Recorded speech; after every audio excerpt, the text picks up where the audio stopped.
Amigos, buenas tardes, bienvenidos, que el Señor les bendiga. El placer de poder reencontrarnos como cada semana y en esta semana muy especial donde estamos recordando aquella pasión genuina y única de nuestro Señor Jesucristo que, dice el texto bíblico, que endureció su rostro para ir a Jerusalén y allí entonces debía de cumplir todo lo dicho por la ley y por los profetas en el Antiguo Testamento, que era ser crucificado en el monte Gólgota o en el monte de la Calavera, y allí entonces dar su vida en rescate por muchos, y entre esos muchos estamos nosotros por la gracia y la misericordia de Dios, pero también puedes estar tú, si aún no estás en Cristo, si aún tu vida no está fundada en la persona y en la obra de nuestro Señor Jesucristo. Es trascendental lo que el Señor hizo ahí en esa cruz por la raza, por esta raza que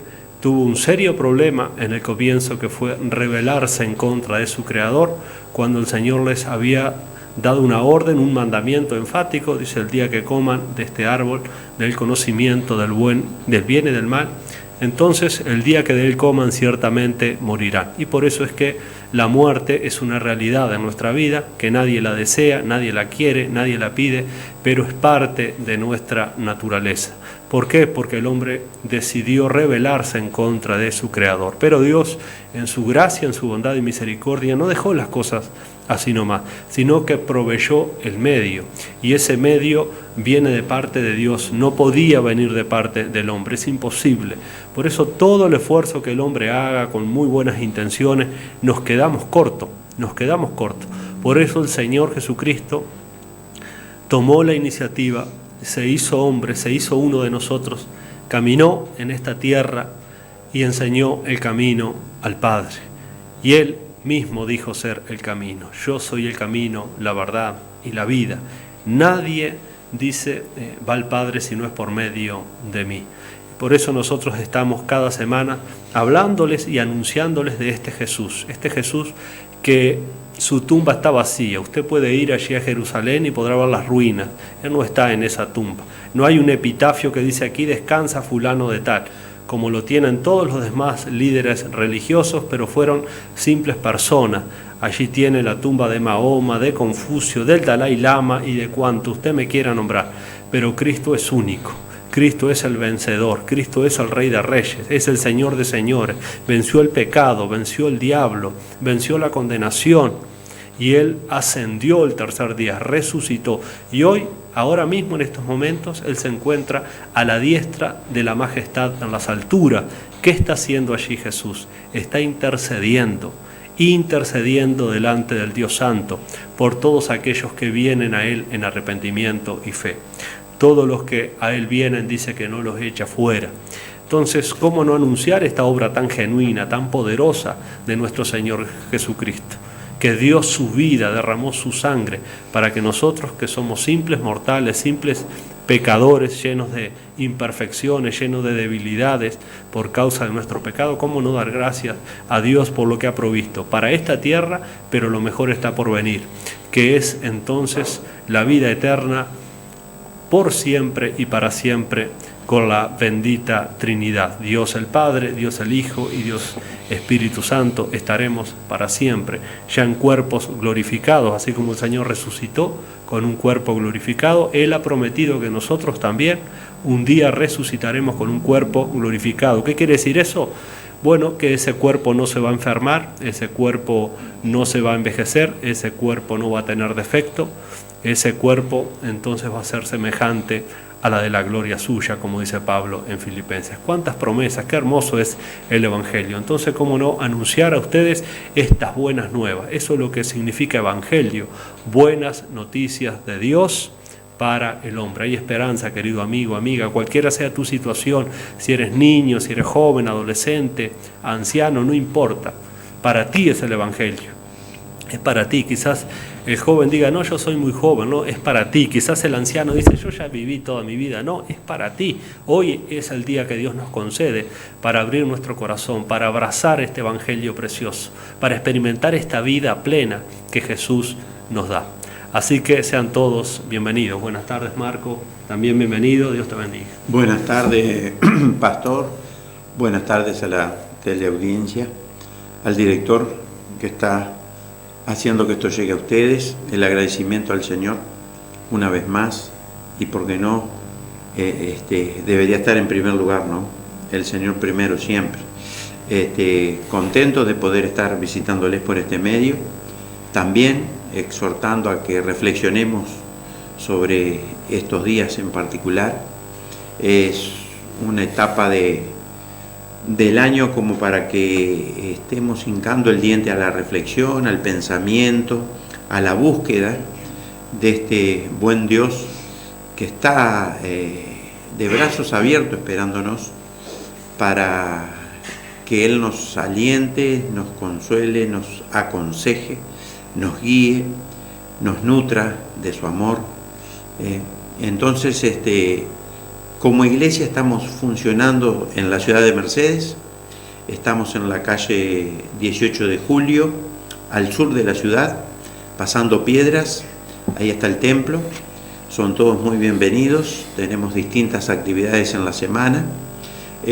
Los martes a las 17:30 es el culto de oración, nos reunimos como iglesia ante el trono principal a orar, a llevar pedidos y a reconocer que necesitamos de ese buen Dios y tener esa íntima comunión en la casa de oración, ¿no? Los miércoles tenemos estudio bíblico a las 15:30, los sábados a las 10:30 es la escuela bíblica para niños y jóvenes hasta las 12 aproximadamente. Es un tiempo muy, muy lindo donde les invitamos y exhortamos a que se arrimen con sus chicos. Usted que es del barrio, no deje pasar, arrímese y va a ver las actividades en pleno de esos chiquilines. Y los domingos a las 17:30 horas el culto central de nuestras actividades. Nuevamente son todos muy bienvenidos, se les espera de puertas abiertas, de brazos abiertos, para escuchar el mensaje, para escuchar lo que tiene el Señor para cada uno, pero también le alabamos, le adoramos, le cantamos, porque Él es el único digno de recibir toda alabanza. Y como iglesia normalmente empezamos la actividad cantándole, y muchísimas veces son muchos himnos que elevamos a ese poderoso Señor que es el que merece que se le cante, y sobre todo como cuerpo de Cristo estar exaltando su nombre. Así que son todos, el Señor no hace diferencias de personas, no hace diferencia de nada, espera a todos por igual. Les invitamos, arrímense, son todos muy bienvenidos. Así es, amigos, la invitación está extendida a cada uno de ustedes, como cada semana. Arrímese por ahí, será muy bien recibido. Vamos a escuchar una alabanza y luego vamos a pasar a la lectura de la palabra de Dios.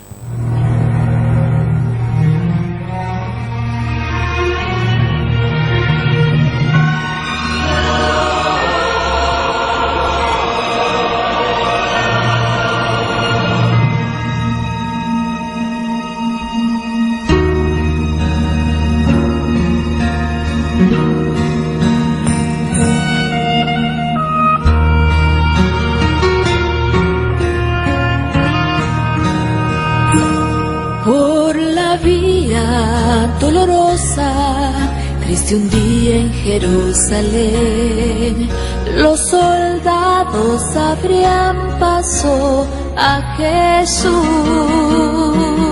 mas la gente se acercaba para ver al que llevaba aquella cruz. Le sangraban las heridas que por mí Jesús sufrió, las espinas desgarrábanle su sien, pero más inmenso fue su amor por quienes Él iba a morir, por la vía dolorosa que es la vía del dolor, como vino Cristo, Rey y Señor. Y fue Él quien quiso ir por su amor, por ti y por mí, por la vía dolorosa al Calvario y a morir.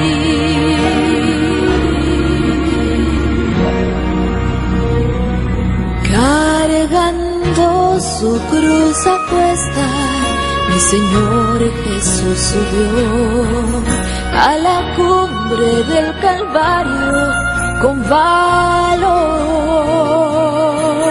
Mas la gente se acercaba para ver al que llevaba aquella cruz. Por la vía dolorosa, que es la vía del dolor, como oveja vino Cristo, Rey y Señor. Y fue Él quien quiso ir por su amor, por ti y por mí, por la vía dolorosa al Calvario y a morir. Su sangre vertió con profundo amor por salvar al mundo de condenación.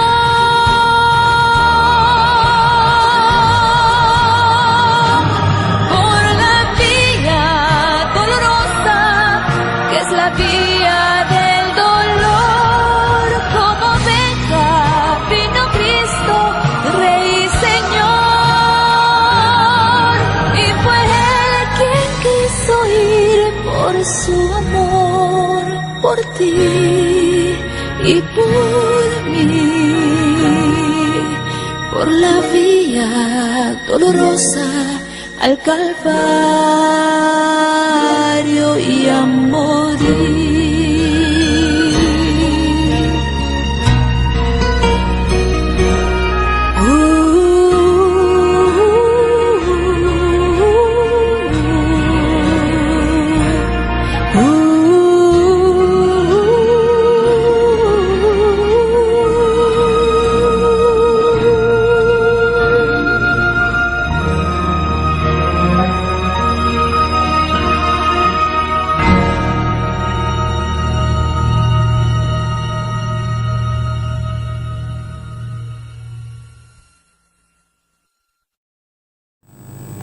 Bien amigos, vamos a pasar entonces a la lectura de la palabra de Dios. En esta oportunidad en el Evangelio según San Juan, en el capítulo 20, del versículo 1 al 10. La palabra de Dios dice así: el primer día de la semana, María Magdalena fue de mañana, siendo aún oscuro, al sepulcro, y vio quitada la piedra del sepulcro. Entonces corrió y fue a Simón Pedro y al otro discípulo, aquel al que amaba Jesús, y les dijo: se han llevado del sepulcro al Señor, y no sabemos dónde le han puesto. Y salieron Pedro y el otro discípulo y fueron al sepulcro. Corrían los dos juntos, pero el otro discípulo corrió más aprisa que Pedro y llegó primero al sepulcro. Y bajándose a mirar, vio los lienzos puestos allí, pero no entró. Luego llegó Simón Pedro tras él y entró en el sepulcro y vio los lienzos puestos allí, y el sudario que había estado sobre la cabeza de Jesús, no puesto con los lienzos, sino enrollado en un lugar aparte. Entonces entró también el otro discípulo que había venido primero al sepulcro y vio y creyó, porque aún no habían entendido la Escritura, que era necesario que él resucitase de los muertos. Y volvieron los discípulos a los suyos. Bien amigos, como decíamos al principio del programa, estamos en una semana donde la cristiandad en el mundo entero está conmemorando aquella pasión de nuestro Señor Jesucristo, cuando se cumple entonces lo establecido en los designios del Padre Celestial, que el Cristo tenía que padecer, que el Cristo tenía que sufrir. Y esto es el corazón del cristianismo. Eso es lo que hace la diferencia del cristianismo al resto de las religiones. El cristianismo es Cristo, y hablar de Cristo es hablar de un Cristo que está vivo, ese Cristo que resucitó de entre los muertos. Eso es lo que hace la diferencia de ser cristianos, que creemos en un Cristo que está vivo, no creemos en una deidad que está pintada, que está esculpida, que está colgada, que hay que andarla cargando. Nuestro Señor Jesucristo dejó su sepulcro vacío, resucitó, como nos dice el relato bíblico, el primer día de la semana. Bueno, ¿qué fue lo que pasó ese primer día de la semana, día domingo? Dice que una de las seguidoras del Señor Jesucristo, una mujer en la cual el Señor, dice la Biblia, que había quitado de ellas en esas incursiones que el Señor hizo por la Baja Palestina, sanando a los enfermos, liberando a los endemoniados, aún resucitando muertos, como nos cuentan los evangelios. Pero quedó registrado esta mujer, María Magdalena. Supuestamente Magdalena no es el apellido de esta mujer. Más o menos a unos pocos kilómetros de Galilea había una pequeña ciudad que se llamaba Magdala. Entonces lo más probable es que esta señora o esta mujer o esta muchacha, no se nos dice los años que tendría, era de esa región, por eso es conocida como María Magdalena, el cual el Señor, dice en Lucas capítulo 8, versículo 2, dice que había expulsado de ella 7 demonios. Así que esta mujer tenía un trasfondo que no era tan bueno. Sin embargo, esta mujer tuvo un encuentro con el Señor Jesucristo, el cual el Señor Jesucristo la liberó, y de ahí en adelante nos cuentan los evangelios que ella servía al Señor Jesucristo con otras mujeres más, le ayudaban con sus bienes, estaban al servicio del Señor. Y aquí tenemos entonces a María Magdalena, que fue la primer testigo en ver aquel sepulcro vacío, y esta mujer estaba completamente fuera de foco, porque al ver la tumba vacía, ella no dijo, qué lindo, es verdad, el Señor ha resucitado como nos enseñó. Todo lo contrario, dice que estaba sin consuelo, llorando porque dice, se han llevado a mi Señor y no sé dónde lo han puesto. Dice el relato bíblico, entonces ella corrió al ver que la piedra del sepulcro, y miren que la piedra del sepulcro era una sola pieza tallada en una roca, y había que hacer un par de hombres para quitarla o para ponerla, porque era una piedra muy pesada, una piedra maciza. Sin embargo, dice que estaba muy oscuro ese primer día de la semana, y esta mujer quería ir hasta el sepulcro donde ella sabía que habían puesto a su Señor. Pero ¿qué pasa? Dice que ese sepulcro, no solo que la tapa no estaba, que era esa piedra que hacía como de puerta, dice que estaba corrida, sino que ese sepulcro estaba vacío. Y dice que ella entonces corrió y fue a Simón Pedro, que era uno de los líderes de los apóstoles del Señor, y al otro discípulo, que era el que está escribiendo, el apóstol Juan, aquel que amaba a Jesús, y le dijo, han llevado del sepulcro al Señor y no sabemos dónde lo han puesto. Y tristemente a la cristiandad de hoy en día hay muchos que no saben dónde está Jesús. Muchos están llorando por un Jesús que lo tienen aún muerto, crucificado, porque no saben dónde está el Señor. Y si el Señor no está en nuestros corazones, entonces nosotros aún andamos buscando un Cristo que ha desaparecido de nuestra vida, porque el Señor ha venido para vivir en nuestra vida, para ser uno con nosotros. Por eso el apóstol Pablo dice a los Corintios, el que se une al Señor, un espíritu se hace con Él.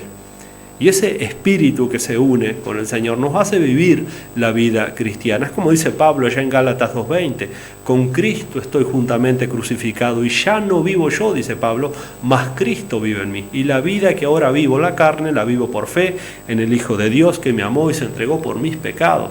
Entonces es una unión que hace el Señor Jesucristo con aquellas personas que le reciben, con aquellas personas que se arrepienten de sus pecados y creen en ese sacrificio. Dice que salieron Pedro y el otro discípulo y fueron al sepulcro. Dice que corrían los dos juntos, pero un discípulo llegó más primero que otro, que fue el apóstol Juan, llegó primero que Pedro, y inmediatamente dice que se bajaron a mirar. y vieron los lienzos puestos allí, pero no entró. O sea, asomaron su cabeza en el hueco del sepulcro y lo que vieron, aquellos tela que había sido envuelto. Señores, en aquel tiempo lo untaban todo al muerto, ¿verdad? Con especies aromáticas y le ponían todo un vendaje, entonces lo dejaban ahí descansando sus restos, pero, oh sorpresa, que estaba todo ese vendaje y estaba completamente armadito, pero sin embargo no había cuerpo adentro de ese vendaje. Ese cuerpo había resucitado. Dice, y luego llegó Simón Pedro tras él y entró en el sepulcro, porque Pedro venía atrás de Juan, y vio los lienzos puestos allí y el sudario, que era el que lo habían envuelto. Dice que había estado sobre la cabeza de Jesús, no puesto con los lienzos, sino enrollado en un lugar aparte. Y miren los evangelios, qué cantidad de pruebas descriptivas nos están dando de que el sepulcro estaba vacío, y las pruebas que nos dan, cómo estaba el sudario, cómo estaban las telas, todo estaba ahí armadito. Ellos eran testigos oculares, ellos lo vieron a eso. Dice, entonces entró también el otro discípulo que había venido primero al sepulcro y lo vio y creyó. Lo vio y creyó. Dice, porque aún no habían entendido las Escrituras que era necesario que el Cristo resucitara de los muertos. No habían entendido. Jesús por 3 años y medio había preparado a estos discípulos y Él siempre les dijo que era necesario que Él padeciera por mano de los líderes religiosos, de los escribas, del pueblo judío, y que fuera muerto en una cruz, pero que el tercer día Él iba a resucitar, y ellos no habían entendido esto. Entonces, ¿cuánta gente hoy en día están como los discípulos que no han entendido las Escrituras? No han entendido que es necesario que el Señor Jesucristo también, una vez resucitado de entre los muertos, pero también resucite en nuestro corazón. De lo contrario, no somos cristianos, somos simpatizantes, profesamos, pero sin embargo no hemos tomado posesión de una fe viva, de una fe que nos hace seguir al Señor Jesucristo. Dice, porque no habían entendido la Escritura que era necesario que Él tenía que resucitar de los muertos. Si Cristo no hubiera resucitado de los muertos, entonces nosotros estamos perdiendo el tiempo, y no solo eso, sino les estamos mintiendo. Y este fue el gran tema de Pablo también a los Corintios, escribiendo en Corintios capítulo 15, Pablo dice, está hablando ahí también de este tema, y dice en el versículo 4, hablando de Cristo, que fue sepultado y que resucitó al tercer día conforme a las Escrituras. Y Pablo también cita las Escrituras. Dice, y que apareció a Cefas, o sea, Pedro, y después a los 12.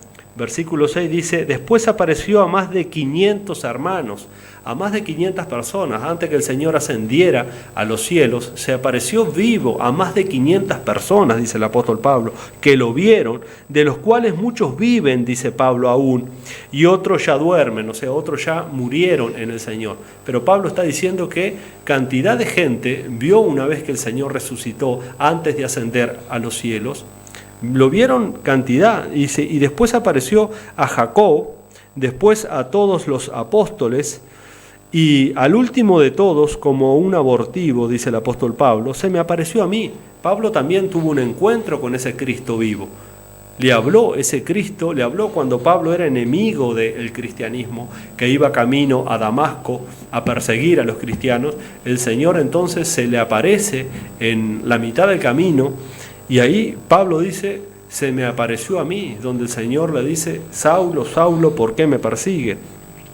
Dice, por último, se me apareció a mí, porque dice, yo soy el más pequeño de los apóstoles, que no soy digno de ser llamado apóstol, porque perseguía a la iglesia de Dios. Y en eso iba camino a Damasco cuando el Señor se le apareció a él.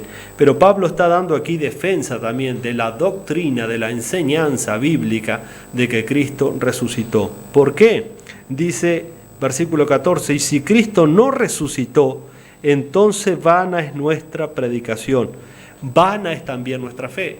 Si Cristo no estuviera vivo, entonces no tendría sentido hablar estas cosas.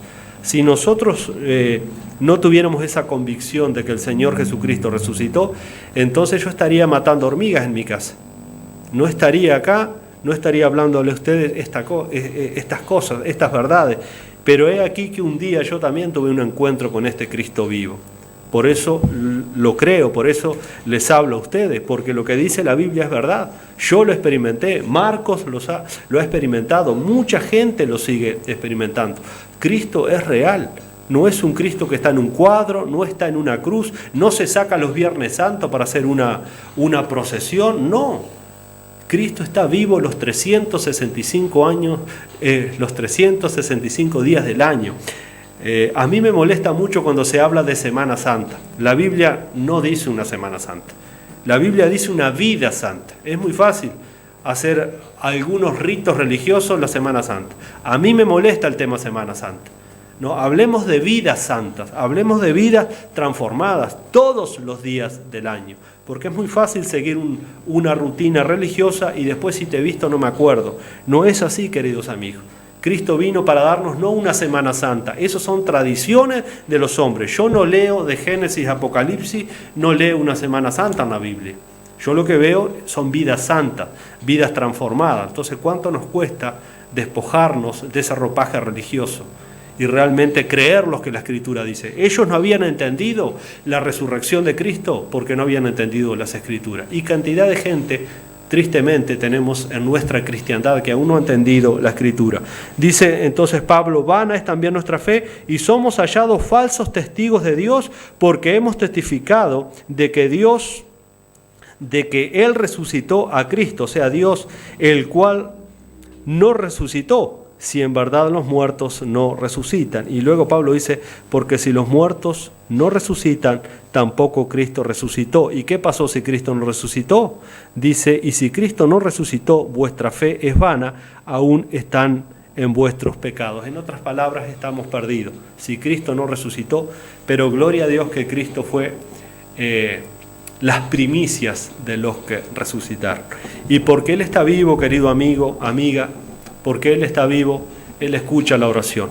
Él conoce tu condición, Él conoce tu corazón. ¿Por qué no hablas con Él ahí donde estás? Invoca su nombre, porque el apóstol Pablo dice en Romanos capítulo 10, versículo 13, que no serán avergonzados cuantos en Él confían, y todo el que invoca el nombre del Señor será salvo, porque Él es un Cristo vivo, un Cristo que resucitó de los muertos, y ese Cristo el que nosotros servimos, anunciamos y adoramos. Queridos amigos, muchísimas gracias de todo corazón, fraternal abrazo y que Cristo resucite en tu corazón. Amén.